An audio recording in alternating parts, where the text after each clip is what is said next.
Hi friends, welcome to my channel TV ಕಥೆಗಳು. ಬನ್ನಿ Karna serial ಇವತ್ತಿನ ಹಂಚಿಕೆ ಏನಾಗುತ್ತೆ ಅಂತ ನೋಡ್ಕೊಂಬರೋಣ. ನೀವೇನಾದರೂ ನನ್ನ ಚಾನಲ್ನ ಫಸ್ಟ್ ಟೈಮ್ ನೋಡೋದಾದರೆ ಲೈಕ್ ಮಾಡಿ, ಶೇರ್ ಮಾಡಿ ಮತ್ತು ಸಬ್ಸ್ಕ್ರೈಬ್ ಮಾಡಿ.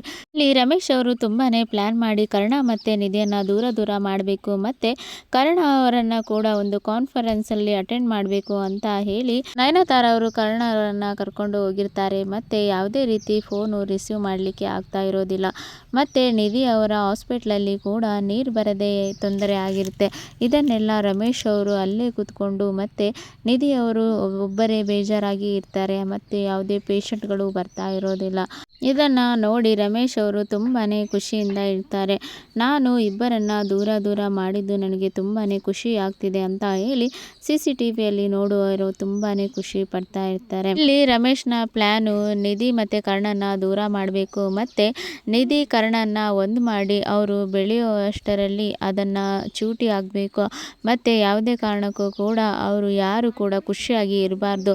ಅವರು ದುಃಖ ಪಡೋದನ್ನು ನೋಡಿ ನಾನು ಸಂತೋಷವಾಗಿರಬೇಕು ಅಂತ ಹೇಳಿ ರಮೇಶ್ ಅವರು ಪ್ಲ್ಯಾನ್ ಮಾಡಿರ್ತಾರೆ. ಮತ್ತು ಸುಮಂತಿ ಅವರು ಕೂಡ ತನ್ನ ಹಸ್ಬೆಂಡಿಗೆ ಫೋನ್ ಮಾಡಿ, ಇಲ್ಲಿ ಕರ್ಣನು ತುಂಬಾ ಖುಷಿಯಲ್ಲಿ ಇದ್ದಾನೆ, ನಮ್ಮನ್ನೆಲ್ಲ ಅವನು ಮರೆತು ಬಿಟ್ಟಿದ್ದಾನೆ, ನಾನು ಅವನಿಗೆ ಯಾವಾಗ ಹೇಗಿದ್ನೋ ಅದನ್ನೆಲ್ಲ ನೆನಪು ಮಾಡ್ತೇನೆ, ಮತ್ತು ಅವನು ತಿಪ್ಪೆಯಲ್ಲಿ ಬಿದ್ದಿದ್ದವನನ್ನು ನಾವು ತಂದು ಸಾಕಿದ್ದು ಅದನ್ನೆಲ್ಲ ಮರೆತು ಬಿಟ್ಟಿದ್ದಾನೆ ಅಂತ ಹೇಳಿ ಸುಮತಿ ಅವರು ಗಂಡನಿಗೆ ಹೇಳ್ತಾರೆ. ಹಾಗೆ ನನ್ನ ರೇಷ್ಮೆ ಸೀರೆನ ಐರನ್ ಮಾಡಲಿಕ್ಕೆ ನನ್ನ ಹಳೆ ಚಪ್ಪಲಿಯನ್ನು ಕೂಡ ಅದನ್ನು ಹೊಲಿಸ್ಕೊಂಬರ್ಲಿಕ್ಕೆ ಹೇಳ್ತೇನೆ ಅಂತ ಹೇಳಿ ಅವರು ಗಂಡನ ಜೊತೆಯಲ್ಲಿ ಮಾತಾಡ್ತಿರೋದನ್ನು ಈ ಕಡೆ ಬಂಗಾರಿ ಅವರು ನಿತ್ಯ ಅವರು ಕೇಳಿಸ್ಕೊಳ್ತಾರೆ. ಕರ್ಣ ಇವರಿಗೋಸ್ಕರ ಎಷ್ಟೆಲ್ಲ ಮಾಡ್ತಾರೆ, ಆದರೂ ಇವರಿಗೆ ಕರುಣೆನೇ ಇಲ್ಲ, ಮನುಷ್ಯತ್ವನೇ ಇಲ್ಲ. ಆದರೂ ಕರ್ಣ ಅವರಿಗೆ ಕೂಡ ಎಷ್ಟು ತೊಂದರೆ ಕೊಡಬೇಕು ಅಂತಾನೆ ಕಾಯ್ತಾ ಇರ್ತಾರೆ. ಇವರೆಲ್ಲ ಒಂದು ಮನುಷ್ಯರ ಅಂತ ಹೇಳಿ ನಿತ್ಯ ಅವರು ಅಂದ್ಕೊಳ್ತಾ ಇರ್ತಾರೆ. ಕರ್ಣ ಅವರಿಗೆ ಈ ರೀತಿ ಎಲ್ಲ ಟಾರ್ಚರ್ ಕೊಡ್ತಾರಲ್ಲ, ಇವರಿಗೆ ಸರಿಯಾಗಿ ನಾನೇ ಬುದ್ಧಿ ಕಲಿಸ್ಬೇಕು. ಕರ್ಣ ಅವರು ಯಾವುದೇ ಕಾರಣಕ್ಕೂ ಇವರಿಗೆ ಏನು ಹೇಳೋದಿಲ್ಲ, ಇವರಿಗೆ ಬುದ್ಧಿ ಕಲಿಸ್ಲಿಕ್ಕೆ ನಾನೇ ಸರಿ ಅಂತ ಹೇಳಿ ನಿತ್ಯ ಅವರು ಅಂದ್ಕೊಳ್ತಾರೆ. ಮತ್ತು ಕರ್ಣ ಅವರು ಕೂಡ ಇಲ್ಲಿ ಹಾಸ್ಪಿಟ್ಲಿಗೆ ಟೈಮ್ ಆಯಿತು ಅಂತ ಹೇಳಿ ರೆಡಿಯಾಗಿ ಹೋಗ್ತಾ ಇರ್ತಾರೆ. ಆಗ ಅದೇ ಸಮಯಕ್ಕೆ ಸುಮತಿ ಅವರು ಬಂದು, ಕರ್ಣ ಇದೊಂದು ಸೀರೆ ಐರನ್ ಮಾಡಿಕೊಡು ಮತ್ತು ಈ ಚಪ್ಪಲಿನ ಪಾಲಿಷ್ ಮಾಡಿಕೊಂಡು ಬರಬೇಕು, ತುಂಬ ಅರ್ಜೆಂಟ್ ಇದೆ, ನಾನು ಒಂದು ಫಂಕ್ಷನ್ಗೆ ಹೋಗಬೇಕು ಅಂತ ಇಲ್ಲಿ ಹೇಳ್ತಾರೆ. ಆಗ ಈ ಕಡೆ ಕರ್ಣ ಅವರು ಅವರನ್ನು ನೋಡ್ತಾರೆ. ಕರ್ಣ ತುಂಬ ಅರ್ಜೆಂಟ್ ಇದೆ, ಇದನ್ನು ಮಾಡ್ಕೊಂಡು ಬಂದು ಕೊಡು ಅಂತ ಇಲ್ಲಿ ಹೇಳ್ತಾರೆ. ಆಯಿತು ಸರಿ ಅಂತ ಹೇಳಿ ಎಲ್ಲವನ್ನು ತೆಗೆದುಕೊಳ್ತಾರೆ. ಮತ್ತು ಐರನ್ ಮಾಡಿಸ್ಲಿಕ್ಕೆ ಅಂತ ಹೇಳಿ ಅದನ್ನು ಹಾಕುವಾಗ ನಿತ್ಯ ಅವರು ಬಂದು ಅದನ್ನು ಇಸ್ಕೊಳ್ತಾರೆ. ಕರ್ಣ ಅವರೇ ಇದನ್ನು ಕೊಡಿ. ಇಲ್ಲ ನಿತ್ಯ ಅವರೇ ಪರವಾಗಿಲ್ಲ, ನಾನು ಮಾಡಿಸ್ತೇನೆ ಬಿಡಿ ಅಂತ ಇಲ್ಲಿ ಹೇಳ್ತಾರೆ. ಕರ್ಣ ನೀವು ಕೊಡಿ, ನೀವು ಹೇಗೆ ಮಾಡಿಸ್ತೀರೋ ಹಾಗೆ ನಾನು ಮಾಡಿಸ್ತೇನೆ ಅಂತ ಹೇಳಿ ಇಸ್ಕೊಳ್ತಾರೆ. ನಿಮಗೆ ಹಾಸ್ಪಿಟ್ಲಿಗೆ ಟೈಮ್ ಆಯ್ತಲ್ಲ, ನೀವು ಹೋಗಿ ಇಲ್ಲಿಂದ ಅಂತ ಇಲ್ಲಿ ಹೇಳ್ತಾರೆ. ಕರ್ಣ ಅವರು ಕೂಡ ನಿತ್ಯ ಅವರೇ ಥ್ಯಾಂಕ್ಸ್ ಅಂತ ಹೇಳಿ ಅಲ್ಲಿಂದ ಹೋಗ್ತಾರೆ. ಆಗ ನಿತ್ಯ ಅವರು ಪರವಾಗಿಲ್ಲ ಕರ್ಣ ಅವರೇ, ನೀವು ಹೋಗಿ ನಾನು ಮಾಡಿಕೊಡ್ತೇನೆ ಅಂತ ಹೇಳಿ ನಿತ್ಯ ಅವರು ಕೂಡ ಸೀರೆನ ಐರನ್ ಮಾಡುವಾಗ ಆ ಸೀರೆಯನ್ನು ಸುಟ್ಟಾಕ್ತಾರೆ. ಮತ್ತು ಸುಮತಿ ಅವರು ಕೂಡ ಅಲ್ಲಿಂದ ಓಡೋಡಿ ಬರ್ತಾರೆ. ಅಯ್ಯೋ ನನ್ನ ಸೀರೆ ಸುಟ್ಟಾಕಿದೆ ಅಲ್ಲ, ಇದೆಲ್ಲ ಕೆಲಸ ಮಾಡಲಿಕ್ಕೆ ನಿನ್ಗಾರೆ ಹೇಳಿದ್ದು, ನಾನು ಕರ್ಣನಿಗೆ ಈ ಸೀರೆಯನ್ನು ಕೊಟ್ಟಿದ್ದು, ನನ್ನ ಹೊಸ ಸೀರೆನ ಸುಟ್ಟಾಕ್ಬಿಟ್ಟೆ ಅಲ್ಲ ಅಂತ ಇಲ್ಲಿ ಹೇಳ್ತಾರೆ.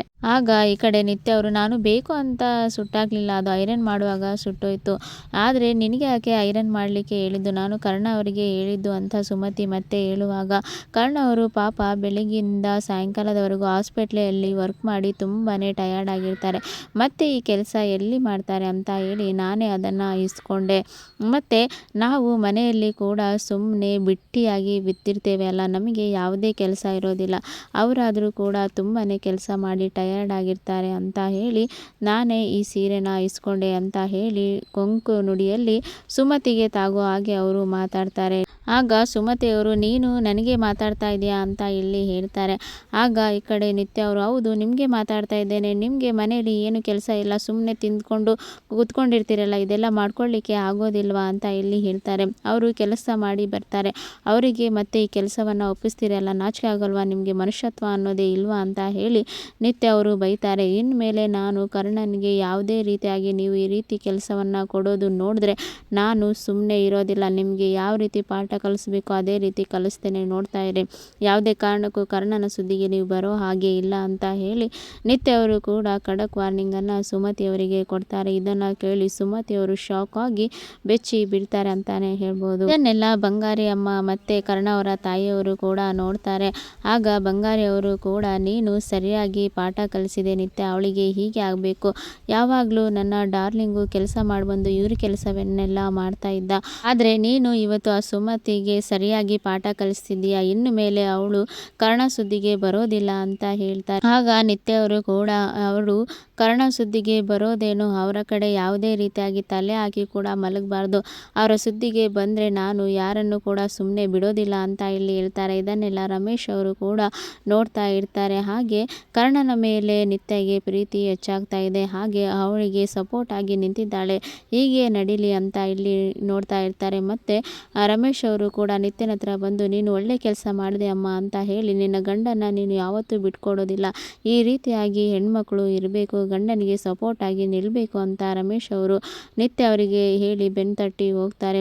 ಆಗ ನಿತ್ಯ ಅವರು ಕೂಡ ಹೌದು ಅಂಕಲ್ ಅಂತ ಹೇಳಿ ನಿಂತ್ಕೊಳ್ತಾರೆ. ಮತ್ತು ಎಲ್ಲರೂ ಕೂಡ ನಿತ್ಯನ ಕೂಡ ಸಪೋರ್ಟ್ ಮಾಡ್ತಾ ಇರ್ತಾರೆ. ಮತ್ತು ನಿಧಿ ಅವರು ಕೂಡ ಕರ್ಣನನ್ನು ನೆನೆಸ್ಕೊಂಡು ಗೊಂಬೆ ಜೊತೆ ಮಾತಾಡ್ತಾ ಇರ್ತಾರೆ. ಮುದ್ದು, ನೀನು ಇಲ್ಲಿ ಬಂದಿದ್ರೆ ನಾನು ನಿನ್ನ ಜೊತೆಯಲ್ಲಿ ರಾಶಿಯಾಗಿ ಮಾತಾಡ್ಬೋದಿತ್ತು, ನಮಗೆ ಈಗ ಮೊಬೈಲಲ್ಲಿ ಮಾತಾಡಲಿಕ್ಕೆ ಟೈಮ್ ಸಿಗ್ತಾ ಇಲ್ಲ, ಈಗಲಾದರೂ ನೀನು ನನ್ನ ಜೊತೆ ಇದ್ದಿದ್ರೆ ನಾನು ಎಷ್ಟೋ ವಿಷಯಗಳನ್ನು ನಿನ್ನ ಹತ್ರ ಹೇಳ್ಕೊಬೋದಿತ್ತು ಅಂತ ಹೇಳಿ ನಿಧಿ ಅವರು ಕೂಡ ಗೊಂಬೆ ಹತ್ರ ಮಾತಾಡ್ತಾ ಇರ್ತಾರೆ. ಅದೇ ಸಮಯಕ್ಕೆ ಕರ್ಣ ಅವರು ಅಲ್ಲಿಗೆ ಬರ್ತಾರೆ. ಆಗ ನೀನು ಈಗಲೂ ಕೂಡ ಮಾತಾಡ್ಬೋದಿತ್ತು ಅಂತ ಇಲ್ಲಿ ಕರ್ಣ ಅವರು ಹೇಳ್ತಾರೆ. ಆಗ ನೀವು ಕನಸಿನಲ್ಲಿ ಕೂಡ ಬಂದು ಈ ರೀತಿಯಾಗಿ ಮಾತಾಡ್ತಾ ಇರ್ತೀರ, ಆದರೆ ನಿಜವಾಗ್ಲೂ ಬಂದಿದ್ದರೆ ಎಷ್ಟೋ ಒಳ್ಳೆಯದಿತ್ತು ಅಂತ ನಿಧಿ ಅಂದ್ಕೊಳ್ತಾ ಇರ್ತಾರೆ.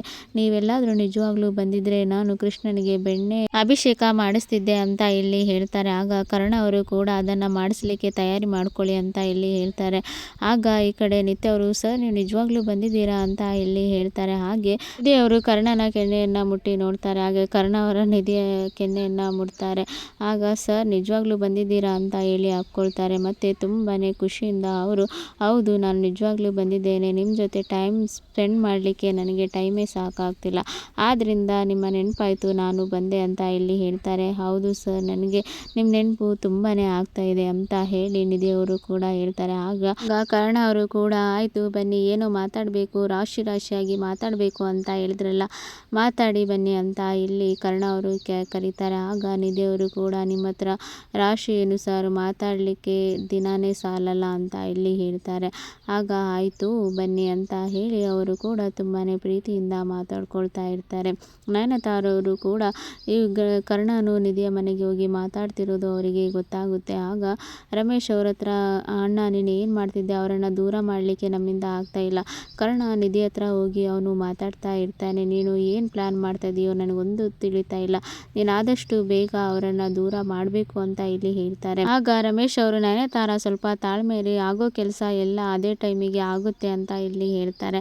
ಆದರೆ ಕರ್ಣ ಮತ್ತು ನಿಧಿ ಅವರು ಯಾವುದೇ ಕಾರಣಕ್ಕೂ ದೂರ ಆಗೋದಿಲ್ಲ, ಅವರಿಬ್ಬರು ಮದುವೆ ಆಗ್ತಾರೆ ಅಂತಾನೆ ಹೇಳ್ಬೋದು. ಹಾಗೆ ಮುಂದಿನ ದಿನಗಳಲ್ಲಿ ರಮೇಶ್ ಯಾವ ರೀತಿಯಾಗಿ ಪ್ಲ್ಯಾನ್ ಮಾಡ್ತಾರೆ, ಕರ್ಣ ನಿಧಿ ಅವರು ಒಂದಾಗಿ ಆಗ್ತಾರೆ ಅಂತ ಹೇಳ್ಬೋದು. ಮತ್ತು ನಿಧಿ ಮತ್ತು ಕರ್ಣ ಪ್ರೀತಿ ಮಾಡೋ ವಿಷಯ ನಿತ್ಯಗೆ ಗೊತ್ತಾಗುತ್ತಾ, ನೋಡೋಣ ಮುಂದಿನ ಸಂಚಿಕೆಯಲ್ಲಿ. Thank you for watching.